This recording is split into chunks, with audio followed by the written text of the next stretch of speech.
This production line consists of 7 parts, namely crusher, mixer, feed extruder machine, dryer, seasoning, cooler, and packaging.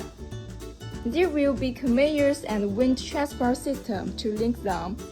It is very suited for feed fish production line for commercial use. The biggest difference between this line and dry type production line lies in the different fish feed machine. Wet fish feed extruder is a high quality and high efficiency feed machine formed by adding a moderator and boiler on the basis of dry type. The materials can cut in the moderator in advance and then into the expansion chamber for secondary curing and extrusion. Finally, the high-quality feed has meat with protein content over 60%.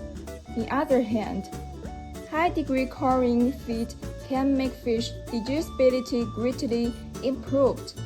All in all, the feed will be rounder and more nutritious, which fish love to eat and are worth buying.